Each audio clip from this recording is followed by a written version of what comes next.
Good evening, ladies and gentlemen. My name is Richard Bailey Jr. I'm the editor-in-chief here at the Koalition.com, and tonight we're having a very special podcast discussion on PlayStation Experience 2017. Tonight I'm joined by Mr. Jakejames Lugo. How's it going, Mr. Lugo? I'm doing good. I had a great time at PSX, so there's a lot to talk about. Absolutely. We're also joined by Mr. Tony Polanco. How's it going, Tony? It's going great, man. PSX gave it to me, man. And we're also joined by Miss Tatjana. This is your very first show. How are you doing tonight? It is. After 3 years of being with the Coalition, here I am. My first podcast that I'm recording in my car. Absolutely. Absolutely. All right. So for those of you who don't know, PlayStation Experience was this past weekend. We got a chance to be there. Well, I will say these three, they got a chance to be there for most of the show. I will get into what happened with my whole situation, but we're going to go ahead and we're going to start off with the presentation. I know you guys, well, Mr. Lugo, you were there at the presentation.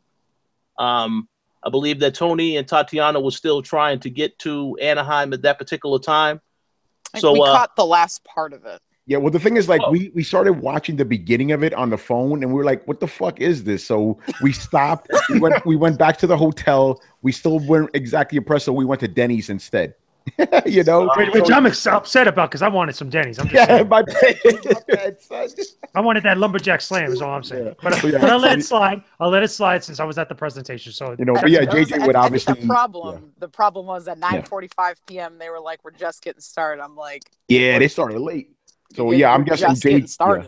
Yeah, JJ could give us a better approximation of what happened, especially since you were actually there. You know? Yeah, so I was there pretty much really early that day, and I got to see through the whole presentation and stuff. Now, the thing was, and like we were discussing a little bit before we started recording, was that the presentation itself is not like an E3 presentation. It's not like what it was at Paris Games Week. And Sony was pretty clear about that going into the show. And everybody's, expectations weren't tempered enough. However, for the people that were there and the people that really cared about PlayStation, that really were into what they were presenting and stuff, they got it. They got a lot of the more interesting announcements and stuff that is exciting for that particular crowd, which is that crazy niche audience compared to the masses is what we're used to getting at like a Paris Games Week, at like an E3, etc. Some of the bigger announcements that were there, we got a little bit more of Soul Calibur 6, which I thought was cool. A lot of people are excited about Soul Calibur 6, myself included. One of the bigger announcements, which was a kind of a surprise, which nobody knew about, was the remake of Medieval, which is going to get the Crash Bandicoot treatment, which is pretty cool. It's going to be done in 4K, and it's coming out, at least I believe they said in 2018, if I'm not mistaken, or I don't know if they give like a definitive like release window, but it's coming, which is pretty cool. So other than that, a lot of the other stuff was much more focused on talking to some of the devs that were there. We had a demo of Detroit Becoming Human. We had another display of the trailer that we saw at the Game Awards for Death Stranding, and then we had Kojima there to actually talk a little bit about Death Stranding, which wasn't all too exciting. He couldn't really show a lot than what was already shown, so it was totally fine with that. We got some other stuff, including some stuff on Monster Hunter Worlds, which is fine. That game is coming out fairly soon, but overall, as a presentation, it wasn't too crazy exciting. There was no megatons in like the more clear sense of the word, but it was still a decent show for what it was for that audience. I think the problem with what the whole the really messed up episode of The View with the couch that was 39 feet long, I don't think that, not everyone in that crowd kind of appreciates that type of thing. For me, that's more of a GDC thing. But the thing that really grinded my gears was the fact that it was the E3 demo of Detroit, and the only people that got to see the other demo were press, in the press lounge. And B, we just saw that 9-minute Death Stranding trailer the previous night. And now I know Tony hadn't, so for him it was new. But, Tony knew that it existed. So Tony could have just gone, oh, let me look up the one from the Video Game Awards later. Let me look it up on YouTube. Like, why not show something different, for the next, it was literally less than 24 hours prior. They showed something that was the exact same 9-minute video. And again, for Detroit, it's like, we've been seeing this for the last 6 months. So that kind of had me worried. It's like, you guys, this is like your exclusive show. You guys hype this up. Like, you guys couldn't come up with some sort of like, even just like a little bit, even if it was like announcing a pre-order bonus or something like minute, like there was nothing that separated it from, you know, the E3 for Detroit and the previous night, you know, for Death Stranding. And that's what really made me go, fuck this, we're going to Denny's. Surprising enough, I want to mention there before I shoot it over to you guys, we got no other clarification on some of the other announcements that were from the Game Awards, including that tease from Software, which I thought was interesting. That is very interesting. That means that we'll probably get something at E3 next year in June, more than likely, or at least some of the games that we expected to see teases of or expect to see something more of, like Spider-Man, God of War, Days Gone, etc. We didn't get it at PSX or really at Paris Games Week, but we'll probably get it at E3. Yeah, I think a lot of people were disappointed that they didn't get anything about the From Software game. It's like, how are you going to show off 2 seconds and then I follow it up quickly with something? So, yeah, that was kind of annoying. But, yeah, the whole presentation, like I said, I only saw snippets of it because I kind of found it boring. But at the same time, to be fair, Sony warned us about this. The reason I'm talking about this is because I want to kind of address the people that are saying this was the worst press conference I ever saw. It wasn't a press conference, man. It was more like a little sit-down powwow thing. You know, like Tatjana said, it's like The View, right? That's the kind of thing they were going for. Like, if you were like going in there like expecting like bombs and dropping and all that other shit, you're gonna be disappointed. But if you went there just to get a little bit more insight into the games, I think you would have walked away a little bit happier, you know. But I just find it funny that Sony kept telling people over and over and over and over again, this shit is low key, it's low key, it's low key. And they still got pissed. It's fucking insane. But I think like it wasn't properly defined, you know, like what is, you know, like it's low key, it's more chill, mean to the crowd. So they're thinking probably like, okay, it's just maybe going to be like a bunch of trailers. Because E3's press conference was fucking nuts, you know, as I sat behind Hip Hop Gamer, you know, I know how hyped up it was. You know, they had, you know, shit coming from the ceilings and pyrotech, you know, inside. It was like a WWE show. That's not low key, obviously, but they didn't do like a lot of this, like, you know, in-depth talking. And I think they could have gotten away with doing like a little bit of the talk in the beginning and just showing trailer after trailer and then calling it a night. And I think because you have to realize that this is a casual crowd.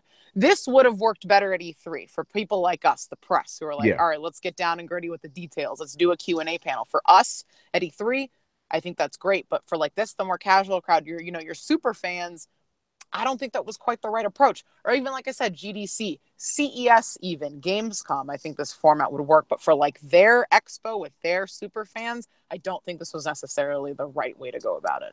Yeah, let me ask you this, though. Do you think what they did at Paris Games Week, you think they should have saved that for this show and then maybe make Paris Games Week a little bit more low-key? Think that would have worked better? Probably. You know, because, I think so. Because I didn't think about that. You're right. It's like you have the casuals in the room. They're not press, right? Yeah. You want to excite them. I didn't think about that. You're right. But Jay, what were you going to say, man? I was going to say, I think that instead of having that as an E3 presentation, because I don't think this type of format would have worked for E3, but PAX, it would have worked for, like a PAX Prime or a PAX East, and then have something different for PSX and for Paris Games Week. Because I feel like what they did at Paris Games Week, because that's a big show out in Europe, and obviously there's a huge Sony fan base over in Europe for obvious reasons. But I mean, if we had the choice to mix things around, I would have had this type of stuff at panels during a PAX show, as opposed to PSX. 100%. Yeah, you're right. I agree. But if you couldn't, add another thing to the mixture, I would say switch E3 in this. Because what you want is, I mean, you look at the video clips and people are like yawning and shit in the background. Yeah, like, I'm hungry. I had people that work for the company that were like, I'm not even there because I'm not interested. Like, I'm hungry. Like, press casuals. Like, I want to get out of here. And the thing is like, their reasoning for changing it from Saturday morning to Friday night from, a source I obviously can't disclose for obvious reasons, was because they thought it would help mitigate the foot traffic. When I think that was a bullshit reason when you had all your press flying in Friday night. Like, it's, it just didn't make very much sense to me. I think it would have been better to do that Saturday morning, not at 8 o'clock at night, not letting people out at 10:30 at night. And Anaheim closes very early. So all you really have is your fast food and your Denny's. So you just screwed over all the people that attended and all the people that were in their hotel rooms, staying up to watch this shit.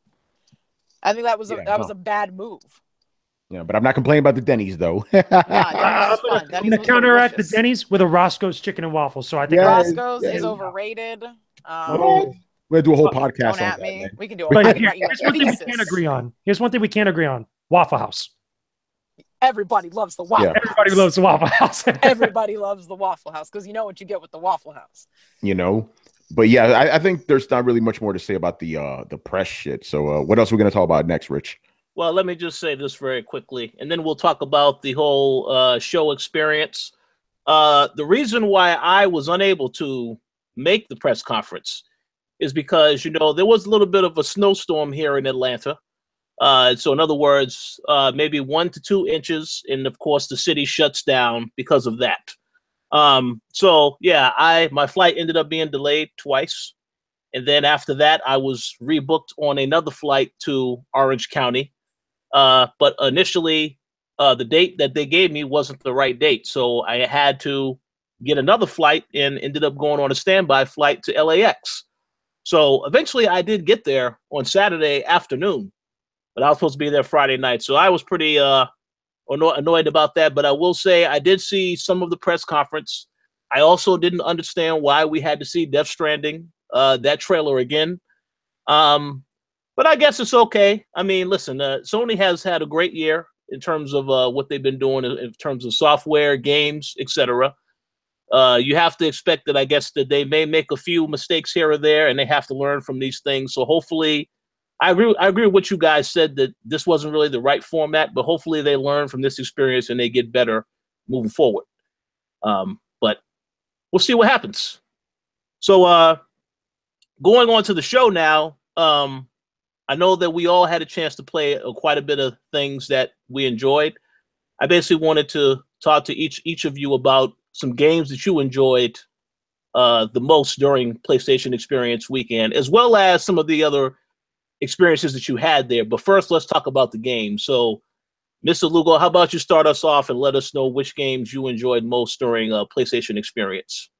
Sure. I had chosen 2 games that I wrote about recently up on the website. Now you guys could check out the editorial where I talked about how 2 games at PSX sold me on VR. Now, if you guys have been following the Co-op podcast for a while as you're listening to this, you guys know I've been very vocal about my feelings about PlayStation VR, or just VR and virtual reality games in general. I think that, or at least I thought for a long time, the technology is very untested and that it was going to be much bigger and different.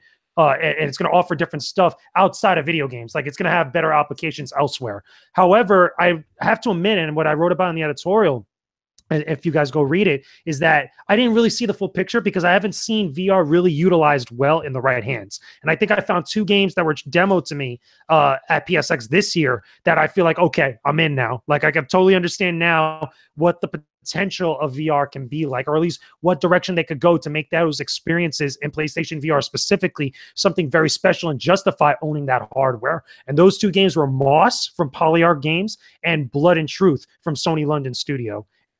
I think those 2 games are phenomenal, and it really kind of brought me on board with the VR train, is because they really sold me on their experience and really kind of got me immersed in their experience in 2 totally polarizing ways. Moss is very minimal in the way that you have a lot of interaction with the VR kind of type of like technology, even though you're still immersed in it and you're still part of that experience. You're an observer for Quill, which is the main heroine of Moss. You're observing her adventure, even though you're controlling her with the DualShock. While on the flip side, with Blood and Truth from Sony London, everything that you do is done through the Move controllers. Like, you are actually taking on the role of a secret agent in this British kind of like Hollywood blockbuster spy movie / action movie, which gets pretty insane. Like, some of the stuff that you have to do, and it gets really tense and really exciting.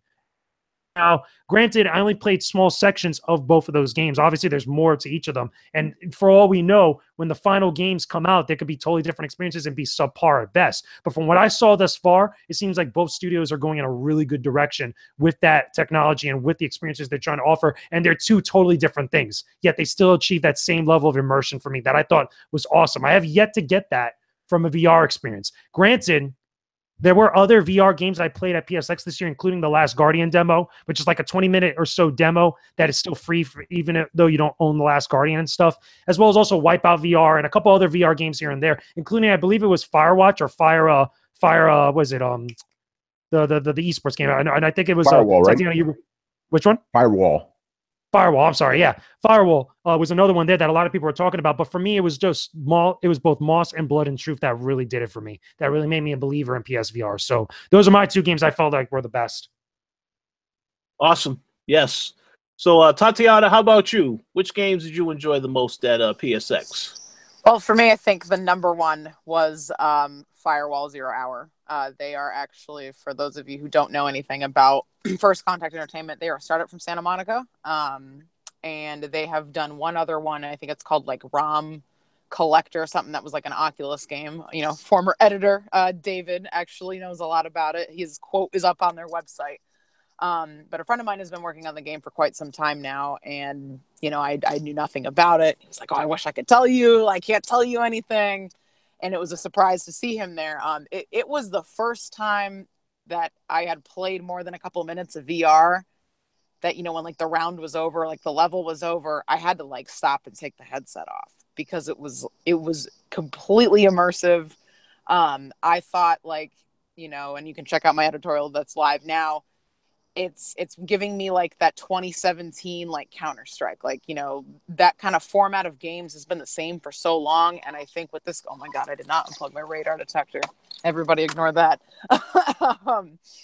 I think, you know, stuff like Rainbow Siege or the, you know, Rainbow Six, you know, even like stuff like Battlefield, Call of Duty, Counter-Strike, you know, Overwatch, even, it's all like that same kind of like style. And it all comes from the same roots. And Firewall took that and went, let's now like go to a different level with it. And I thought it was just, it blew my expectations out of the water. I thought it was really fun how they kind of made you communicate. And I also thought the controls were very fluid. And that's really important for me. And a lot of VR experiences, I've had a lot of these like clunky controls where I didn't really feel immersed because of them. But I think First Contact Entertainment has done an absolutely phenomenal job with completely immersing the player, you know, both visually and with the controls and the experience. I agree. Pretty much all these games you guys mentioned, the games that I've also enjoyed. Although I do have two other games that I'm going to get into. But before I do that, Mr. Polanco, how about you let us know which games you enjoyed at PSX? Yeah, I'm going to just piggyback off what everybody's saying. Firewall. Now, here's the thing.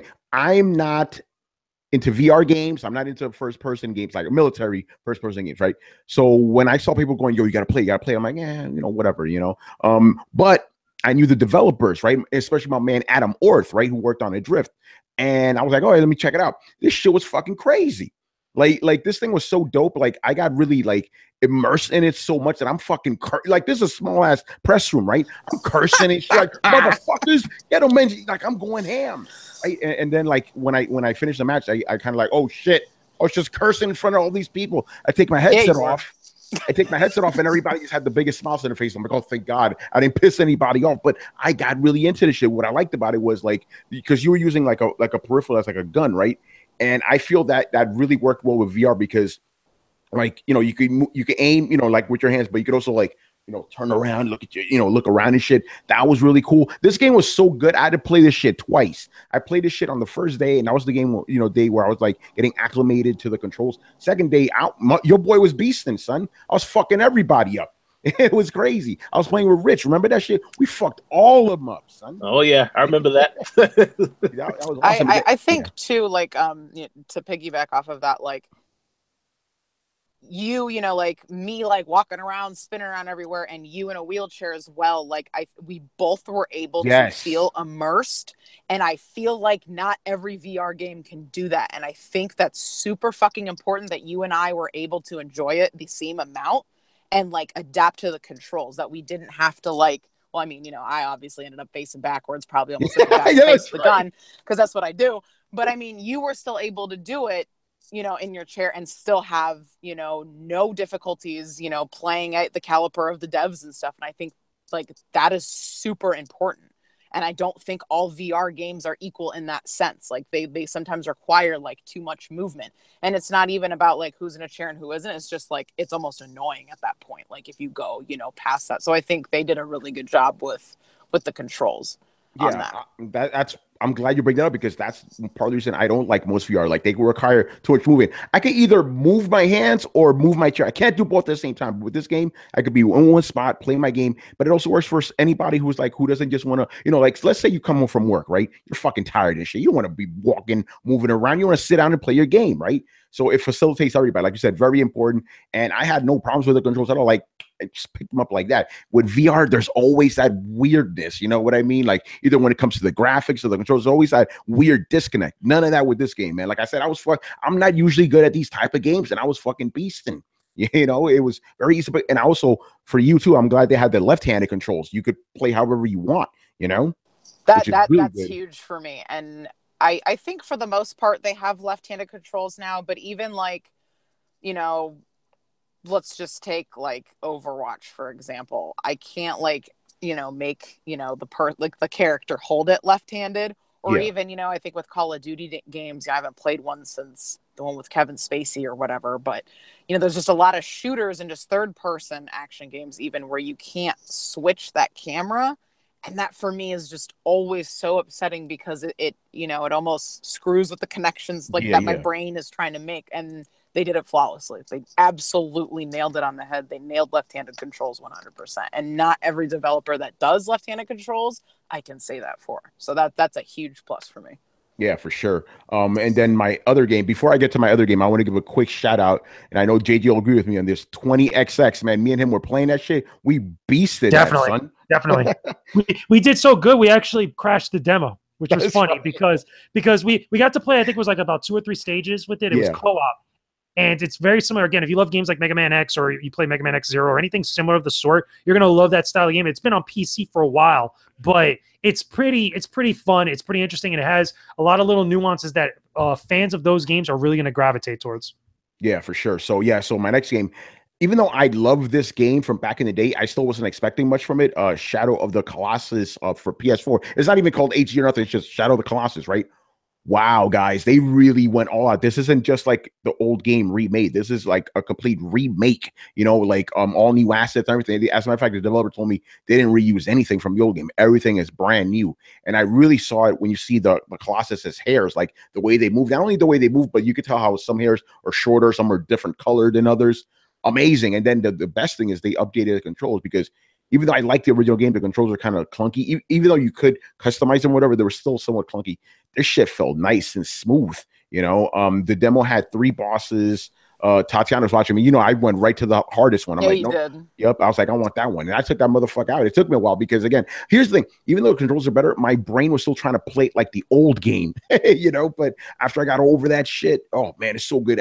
I think it's February that comes out. I can't wait. That's going to be really, really good. And I also like the fact that, you know, because again, you can only really play the game right now on PS3. This is a game that needs to like be preserved for future generations. So I'm really happy that, you know, they remade it for future generations. It's gonna be on PS4, probably PS5, you know, and going on. Great fucking game, man. I can't wait for that shit.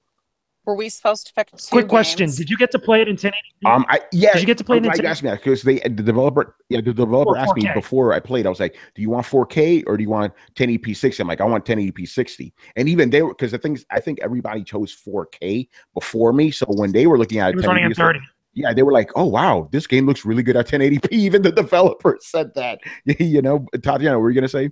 I was gonna say, we're supposed to pick 2 games because I want. Yes, yeah, you missed one. You missed one. So I want to say Impatient, which is the prequel to Until Dawn, takes place 60 years beforehand. Because I mean, I was in it, but I'm actually gonna go with an underdog, and I'm gonna say Star Child. Now the demo was super short, and it will be available in 2D.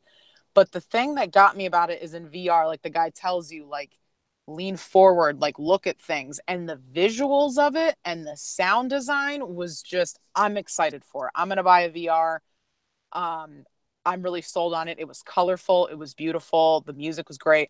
It kind of reminded me of Trine in a way, you know, the way that whole like kind of, you know, like 2D but 3D like shoebox panoramic thing, you know, kind of ordeal. But don't really know much about the story or what the game's about, but I did spend a lot of time like leaning forward, like looking around, like I felt like I wanted to touch things, like the lighting was great. I think that one is going to be like one of those underdog titles that not a lot of people pick up, but the people that do are really going to enjoy it. Dope. I agree. Absolutely. Sounds good. Man.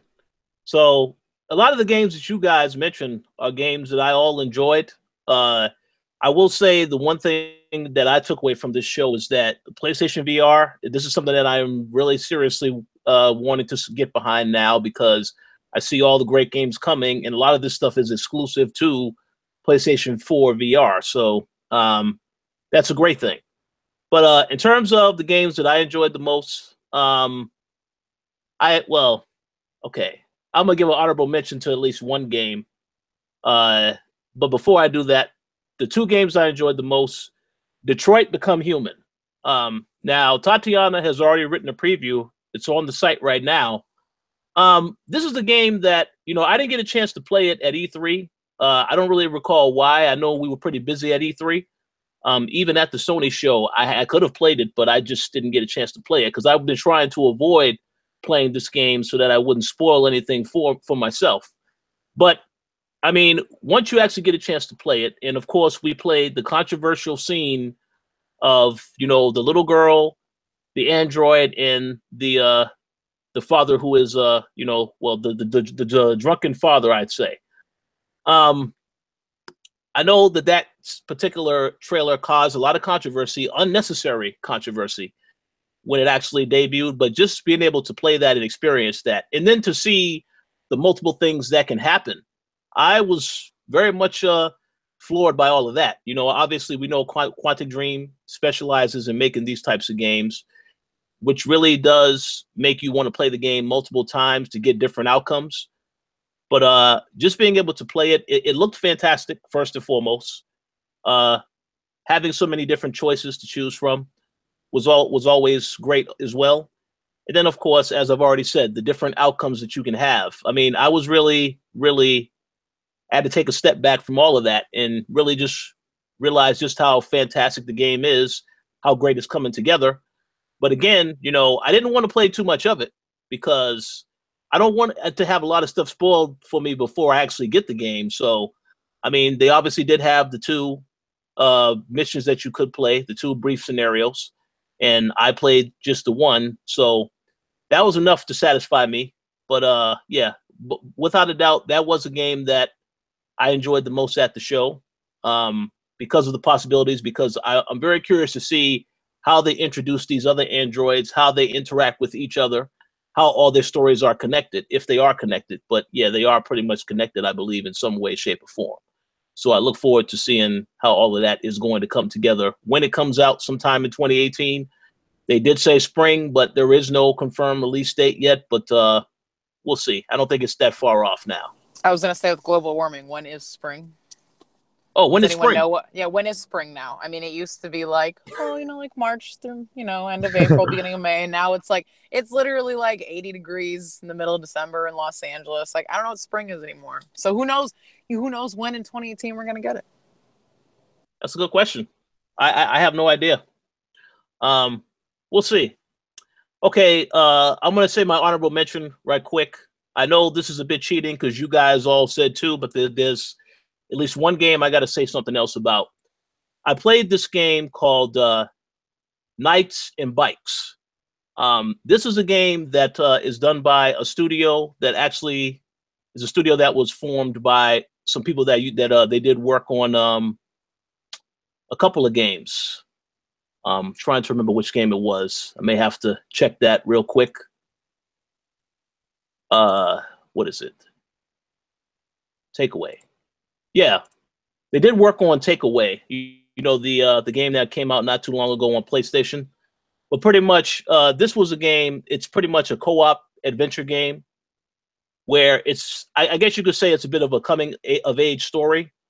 But basically, it's about these two girls that they basically are investigating an island, exploring an island, and they use their imagination to unlock things that are not necessarily there. So the concept is fantastic. I was surprised because the team is only made of 2 people. Of course, Double Fine is publishing it. It's supposed to come out sometime in 2018, but the game looks really, really fantastic. It's like hand-painted animations.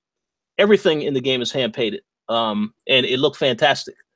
But yeah, pretty much you basically ride on your bikes. You can get off your bikes, you know, look at different places in the environment and imagine certain things, and certain objects come to life that you can now manipulate and use.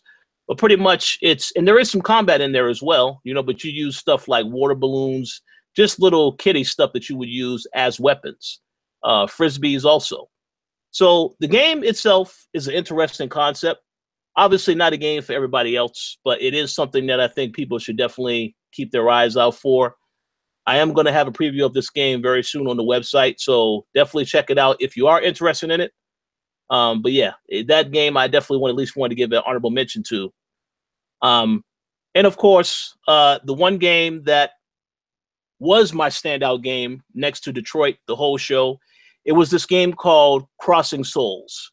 Okay, now Digital Devolver publishes it. Now you already know Digital Devolver or Devolver Digital. They always publish great titles, great indie titles. The company that actually developed the game is a company called 4Addict, which is made up of 5 people. So the game pretty much is set in the 1980s, and it takes place in California, where it's a group of friends that they discover this magical crystal that actually opens up portals to other dimensions. And essentially, what I will say right now, I mean, it's a lot to describe, but I would just say this. If you're a fan of Stranger Things, if you enjoyed the way they portrayed the kids in the It movie that was recently released earlier this year, you will love this game. A lot of aspects about it. The demo itself, I have to say personally, and I may be biased, this had to be one of the best demos that I played at the whole show, because it introduced you to each character. It gave you an idea. You got a chance to see what their power is, what their attacks are. And the way they did it is simple. When the demo opens up, we have one of the characters who has a younger brother who tells him that he found something. But before he can fight, he tells him to round up the crew and then to come meet him at the treehouse, and then we can talk about what he found. So you basically have to go to each kid's house within the neighborhood. And as you do that, you encounter different puzzles, things you got to get through, and enemies also. But the game itself, it very much brought me back to the 80s. It is like a 2D type, pixel type of game. And again, I can't really describe the art style, because you may look at this and you may think, well, this isn't much, but you have to actually sit down and play it to see there's a lot more to the actual game itself. But yeah, the game is fantastic. You know, the fact that you can switch between different characters seamlessly if you want to, once you actually gain access to them, was awesome. And again, another indie game that is definitely, a lot of people definitely need to check out, because I do think this is a game that is going to definitely get a lot of attention. Right now, the devs are aiming for the middle of February, so it'll be out in about 2 months. But yeah, the game is awesome. Action adventure game.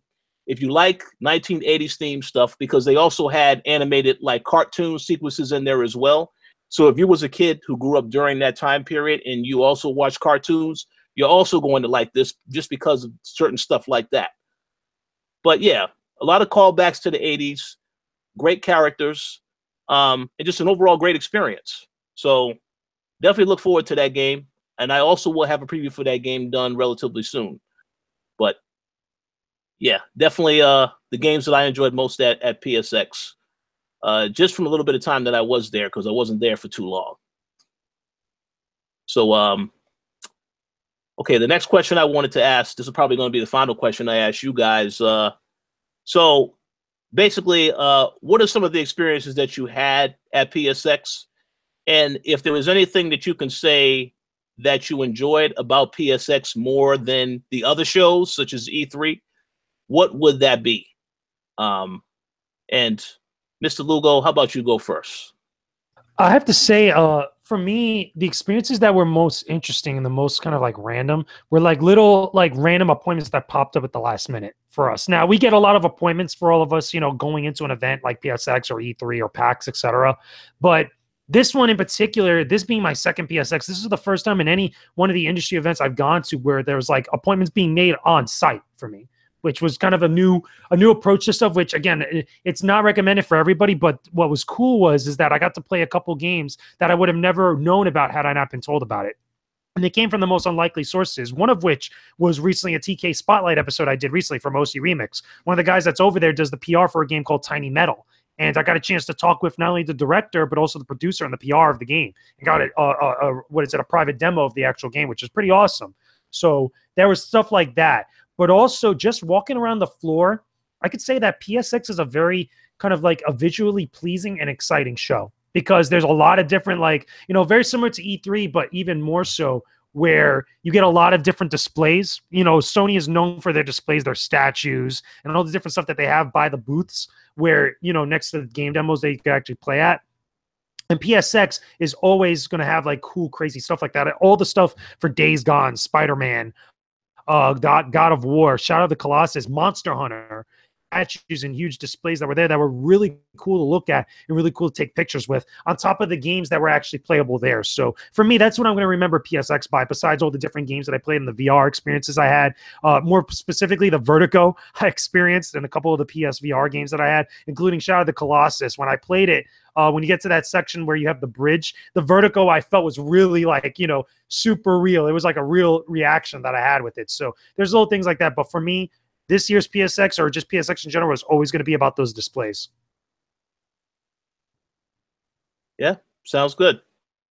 Okay, Tatjana, how about you? I think the thing that I like about PSX in comparison to other shows is how accessible, like, the devs are and stuff. You don't really see that as much at E3 or even PAX and stuff like that. So for me, it was seeing devs on the floor and like them interacting with not just the press, but also, you know, your super fans and your casual players. So I think that's where PSX sticks out for me, is being able to interact with the people behind the scenes. I agree with that 100%. Yeah, everybody was accessible, and that includes Sony PR. It's a lot more laid back and chill type of environment. And you can also see that they also welcome that also, because they said E3 is so chaotic and hectic. So yeah, I agree. How about you, Tony? Yeah, I mean, you know, you guys kind of said it. I like the chilled out aspect of it. Like, for example, if I were to have an appointment at 12, I would start going to my appointment exactly at 12. You know, like E3, you need like half an hour. You know what I'm saying? I like that. I like that the devs are right there, accessible to everybody. I also like the fact that regular fans are there with us, but it's not chaos. You know what I'm saying? Like E3, you saw what happened this year. This year was horrible, you know, but I like the fact that even though you have all those people there, it's still easy to get around where you need to get around. And I like seeing just the enthusiasm, you know, because, you know, especially for me, like, I'm on Twitter all the time. I see nothing but negativity and shit from the gaming industry. So it's really nice to go to a show like this where, like, the fans are generally happy, the developers happy, because we're all there for the same thing, for games. You know, I feel that a lot of that gets lost, you know, on social media and stuff. So it was really good to see that. And then for me personally, I get to see you guys, you know, like, because, you know, we all live in different parts of the country or whatever, you know, so it's really cool to, you know, hang out with you guys. I even, you know, little private thing, I hit up Tatjana yesterday. I'm like, you know, I fucking miss you, because I hung out with her all weekend and shit. I didn't realize, like, you know, because, you know, again, we've been friends forever, but just being there and stuff is a totally different experience. And I also love meeting the fans too, you know, fans of Throwdown, fans of Co-op, fans of the Koalition.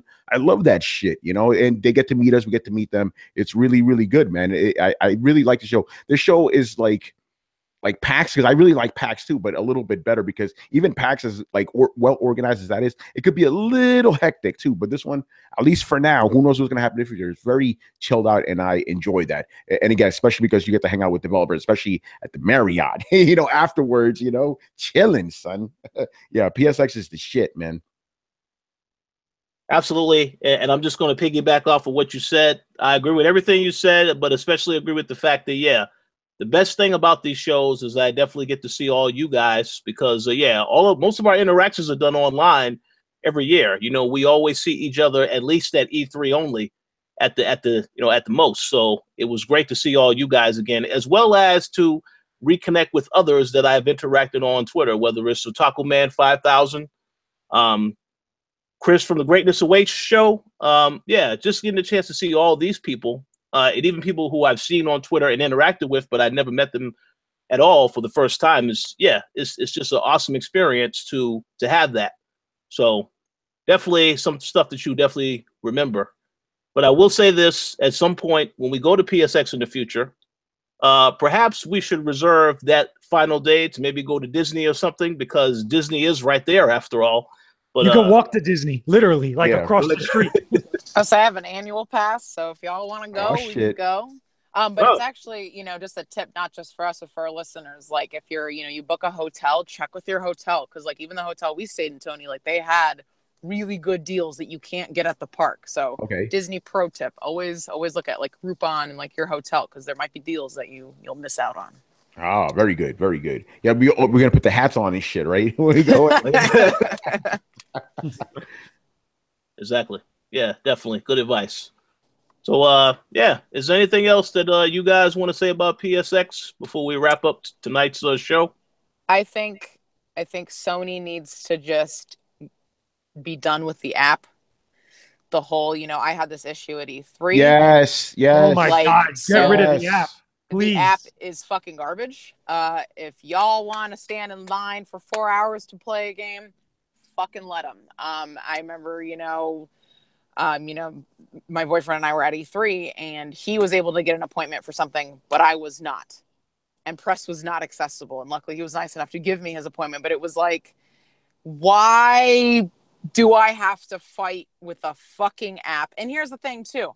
Impatient, perfect example. 6 slots. It's a 20-minute demo. You're doing 18 people an hour. Tell me how the fuck that's efficient. How does that fill up in like 10 minutes? Like they had it where it's less than that, man. It's like it's fucking crazy. And then they're just turning people around all day.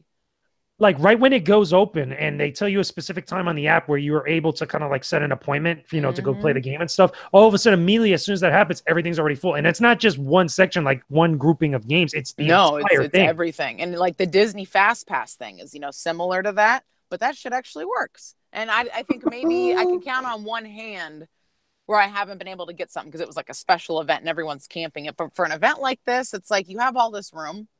I know you guys can afford, more booths or whatever. Like having everybody fight through the app, cut that bullshit out of here. Get that shit out. Done. I just want to add in and say I agree with that 100% because I actually tried to book an appointment to see The Impatient. This was before I knew that I was able to get into the media room. And I had waited right to the time that they said, wait till this time. Went on the app and everything was filled up. Less than 3 minutes. So that's why I say, they got to do something about that app. I saw the iTunes, it's only rated 1.5 stars. I see why it has that rating. Yeah. So it's not good. They got to do something about that. A doo-doo. Yes, they got to do something about that. But I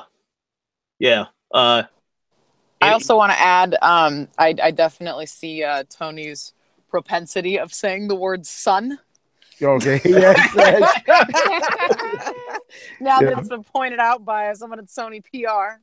Oh, that shit is funny. Yeah.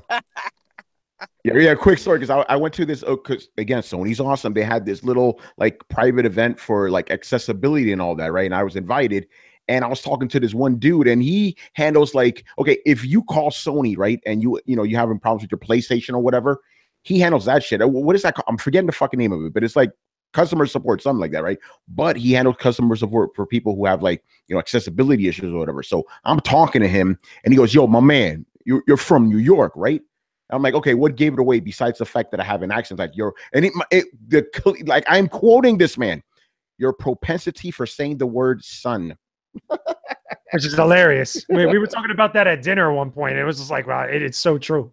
Yeah, that shit, I can't help it. That's just the way I talk. Even Jay, yours comes out a little bit too, because you're originally from New York. It's a thing. Anybody that lives in New York or anybody that's from New York or been there knows exactly what we're talking about. It's so true, and it's so unconsciously done, which is hilarious. Yeah, Tatjana, before you drop that, I was just saying that JJ was born in New York. He hasn't lived here in a while. Even he still drops the son. You can't get rid of that. It just comes out. I have no idea what happened. It said I was removed from the call. I don't know these technical difficulties. But no, it's funny. Now I notice that like people in New York do have a propensity of saying the word son. Yeah, man, I could do a whole podcast just me giving shout outs to all the awesome people. Robert Workman, Otaku Man, my man Anthony. Anthony, I'm giving you a shout out. He was getting mad at me and shit. You didn't give me a shout out, throw down, motherfucker. Well, there you go. Bunch of PSX, man, fucking amazing. I love it. I agree.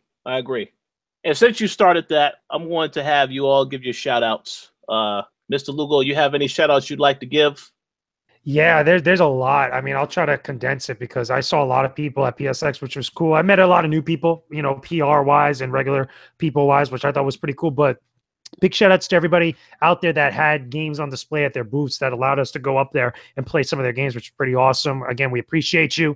We appreciate the patience that you have with us as well as everybody else there, obviously, because again, shows just in general could get very tense, could get a little bit hectic, you know, especially when you're trying to present a game to the public and you're getting those reactions on hand, you know, in person. So big shout outs to you guys, but shout out to a couple other people.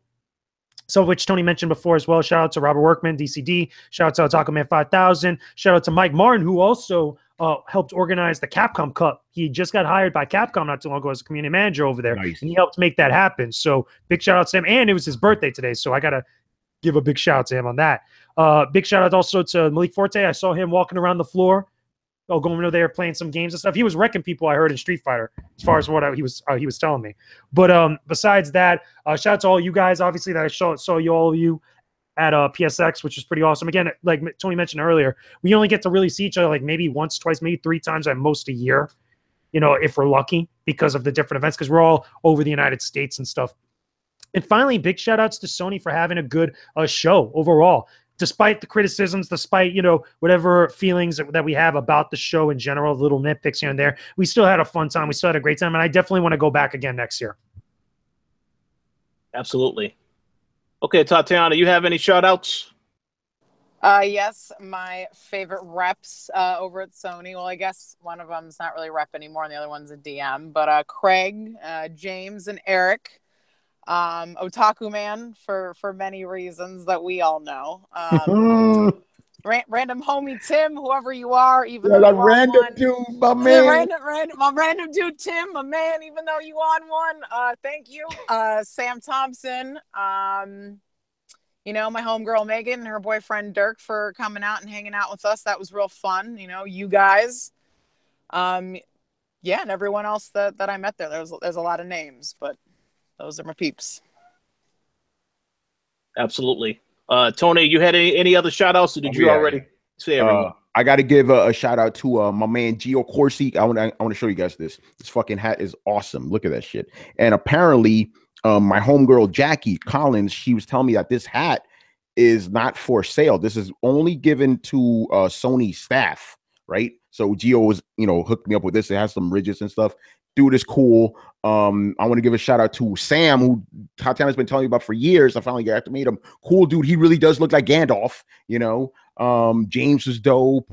Yeah, even Megan. Me and Megan had some deep conversations and shit. Like Tatjana was like, y'all talking about 9/11? What the fuck? Shout out to the Cheesecake Factory, you know, for looking exactly the same over there as it does over here. Yeah, I don't know. I'm probably missing a bunch more people and places, but Paul Nando's guy. Nando's guy. Shout out to the My friend knows him. I follow him on Twitter now. My man Nando's guy who screamed at us on the way back, and Nando's brings us all together. Nando's even replied to my tweet. They said amen. So thank you, Nando's guy. Yeah, man. And yeah, just shout out to Sony, man, for putting on a great show, man. Good people over there. Good people. Actually, there was this one. I forget her name, but she was Sony too, right? Like, I got very comfortable with her mad fast. Like, I started talking and I'm cursing and shit, being myself. And I'm like, oh, I only curse around people that I'm comfortable with. She's like, you got really comfortable with me. I'm like, because is she? And she's like, you know why? Because real recognize real. So shout out to her. Where was she?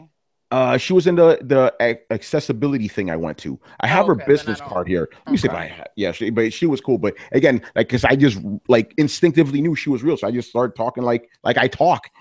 You know what I'm saying? Yeah, a lot of too many good people, a lot of good memories. Yeah, absolutely. Yeah, and I also want to give a shout out to most of the people that pretty much all the people that y'all said. I think there's 2 other people I want to add. All Day Digital, because that was the first time I met him. I know, Tony, you met him. You took a picture with him. I was there when you took the picture. Yeah, man, he's a big fan of ours too, you know? Yeah, so I want to give a shout out to him. I also want to give a shout out to JDub City 16. Because Kratos, man. Kratos. Yeah, you know, we definitely going to have more conversations. And, you know, yeah, both great guys, you know. and pretty much everyone that I saw at PSX that I've seen at E3. Again, Chris from the Greatness to Wait show, was good to see him again. It was great. Oh yes, the greatness. Welcome to California. Yes. Yeah. You know? Hopefully, I will be the next one that makes that transition to California. We'll see. Shit.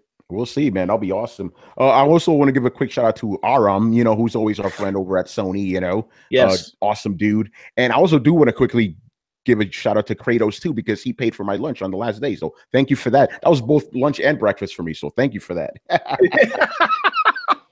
Awesome. Yeah. So yeah, that's pretty much it. We had a great PSX. Definitely looking forward to going back next year. Thank you all for checking out the show, and we will be back for. Oh wait, hold on a second. I gotta also give one more shout out. I want to give a shout out on here to Gary Swaby, Max Muller, and Dana, because they actually did a show in my absence last week. So shit. I want to give a shout out to them for the co-op, and as well as the Throwdown. You know, they also did a show in your absence as well. Yeah, that's right. I gotta give a shout out to those guys. Emilio hosted it. The other guys were there. Good show, you know. So yeah, shout out to everybody who like picked up our slack while we were gone, you know. Absolutely. Yes. So once again, thank you all for listening, and we will talk to you all next week.